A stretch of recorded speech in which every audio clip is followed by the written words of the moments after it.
Now that Queen Esther sat upon the throne, peace returned to Susa for a time, but darkness was waiting, and evil was rising.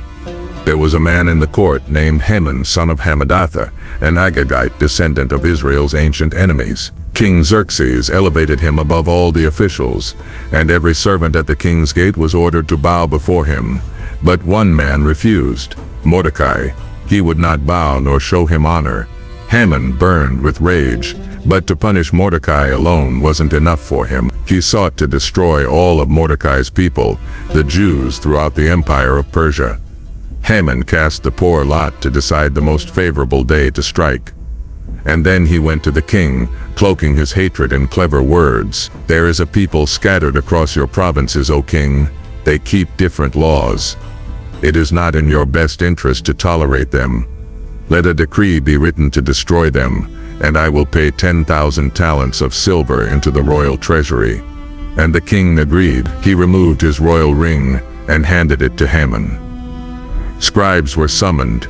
A decree was written to destroy, kill, and annihilate all the Jews, young and old, women and children, in a single day, the 13th day of the 12th month. Copies of the edict were sent to every province. Riders thundered out from Susa, and in every language the message was read, "Death is coming." The city of Susa fell into confusion. But in the palace, the king and Haman sat down to drink. Evil had a name, the clock was ticking, and what looked like the end was the setup for something far greater. When the decree reached the streets of Susa, fear broke through every home, from palace to alleyway. The empire echoed with sorrow, but nowhere louder than the Jewish quarters. Mordecai heard the edict, and in full view of the palace gate, he tore his garments, clothed himself in sackcloth and ashes, and cried with a loud and bitter cry. In every province, the Jewish people mourned, with fasting, with weeping, and with wailing. Many lay in sackcloth and ashes, trembling before a judgment they did not deserve. Inside the palace, Queen Esther heard whispers. Her maids told her Mordecai was weeping in the street. She was distressed and sent clothes to cover his sackcloth, but he refused.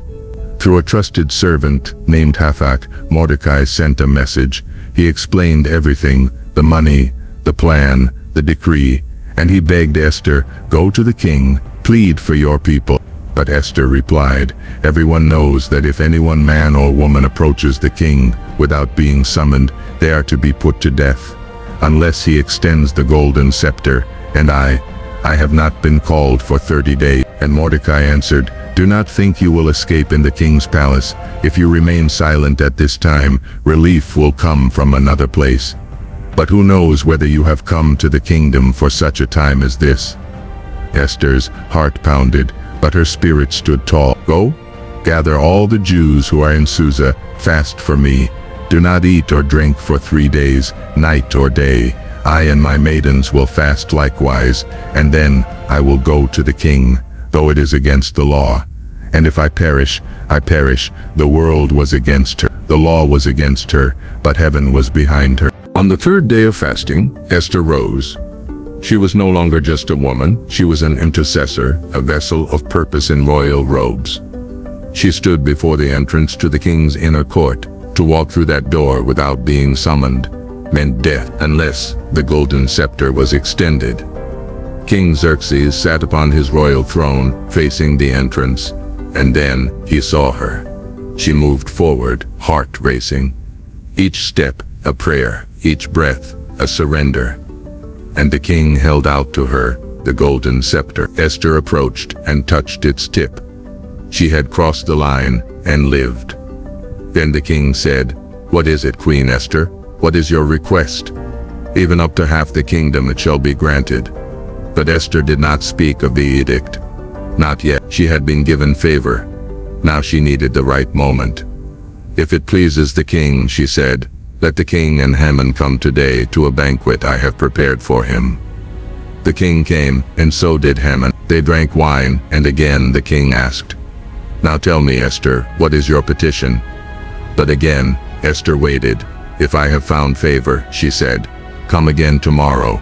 and I will do as the king asked." Haman left the banquet with pride in his heart, until he saw Mordecai still refusing to bow. Filled with rage, Haman boasted to his wife and friends, but could not bear Mordecai's presence. They said, "Build a gallows 50 cubits high, and in the morning ask the king to have Mordecai hanged on it. Then go to the banquet in joy." And the gallows were built. But heaven had other plans.